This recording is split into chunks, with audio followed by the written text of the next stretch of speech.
My name is Carlos Rivas Thomas, and I am one of the one of the many Miskitu royal family, and also representing the Council of Elders of the Miskitu people. And our hope is that the U.S. would listen, and also the other people beside other countries beside the U.S. that can see this would see and listen to what is going on in our region. We now live under the Nicaraguan Sandinistas occupation, and there is a lot going on that the world don't really know. As I was talking with my friends earlier, that we need, like, our need is great, and our rights are being taken from us. We live in a land that's ours from ancestral time that don't really feel like ours, because we don't really have the right to the land because of the way the government is treating us. We went to war against the Nicaraguan government for over 70 years in the 1980s, and we were supposed to live in peace after 7 years of war. But that peace never came. So we hope that our cries would be heard from the people that watching this. And as Mr. Gary was saying, he explained that what's going on in our land, the government are giving concession to Chinese without our authorization, without our agreement, and they giving us land of the Miskitu people to even to Russia and to other countries that comes there without consulting the truthful owners of those lands. So it's a lot that I would like to say, but I wouldn't be finishing that today. So for me, in a brief word, what we here, our purpose is for see if our cries can be. I am Reverend Josephenie E. Robertson, MTT, also known as the Matriarch of Miskitu Nation, by bloodline of royalty. But we are not here fighting for royalty, we're fighting here for our people. We put our life in your hands. We are asking for your signature to stop this canal, the Chinese and Ortega Canal. We also are asking you for your signature for the freedom of Miskitu Nation, our independence. From 1894 to today, they have been exploiting and exporting the entire Miskitu territory. And we, our people, are dying for hunger. Please help. Today for us, eventually tomorrow for you. God bless you. Thank you.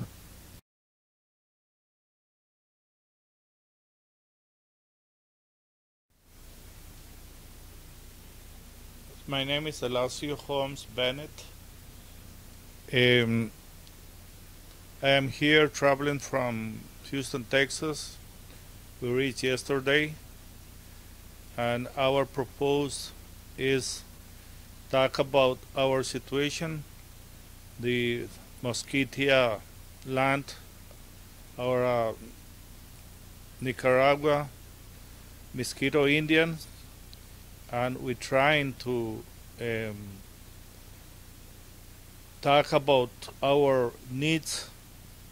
I am one of the fighters in 1980, and from 1990, when we get into ceasefire, we got 25 years with one autonomy government, but really is not in function because Nicaraguan government keep on controlling all the political and administration situation in our land, in the Mosquitia side, our Caribbean coast. So we're trying to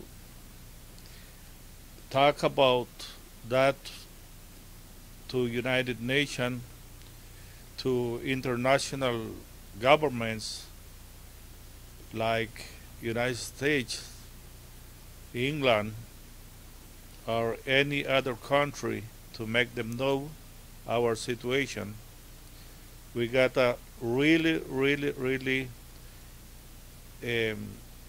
bad economic problem because the country of Nicaragua is really keep on progressing development, but just the Pacific side, not the Mosquito area. So now we're trying to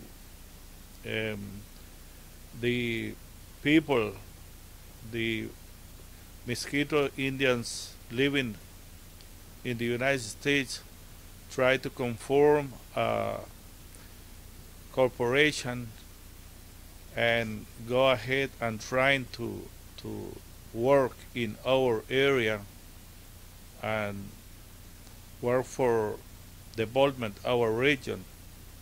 I hope our proposal could go in good and final situation. So in this moment, we just asking all the countries to help us because we got almost like 95%, I could say 99% disemployed. Is no work, is no company in our area, no investment. So we're trying to keep on doing that, try to develop our region. Thanks once again, and don't leave us alone.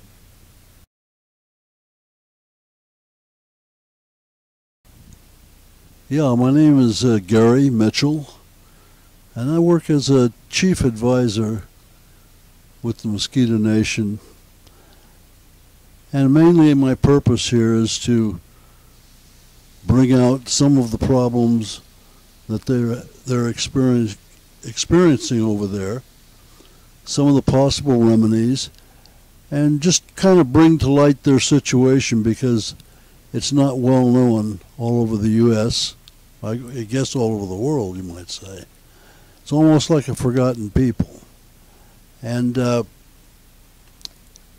would like to point out part of the reason for the U.S. not being more active in it isn't because they don't know, it isn't because they're not aware.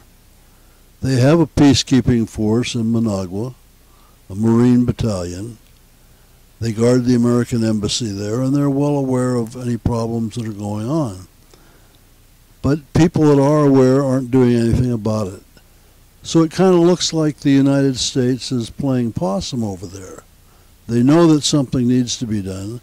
They know that something is going to happen. But it's also kind of characteristic of our country that we sit back and wait and watch and ignore situations until we can't ignore them anymore. I mean, this was true of the First World War, the Second World War, the Korean conflict. We failed to act there before when we could have. And we're doing the same thing here, but I believe we're doing it with a reason. I'm not sure exactly what that reason is, but I am sure of one thing: it's economic. And I'm sure that we need to do something about that to change that situation. We've got children that are starving all over the world. We neglect to talk about the children of the Miskitu Nation that are starving.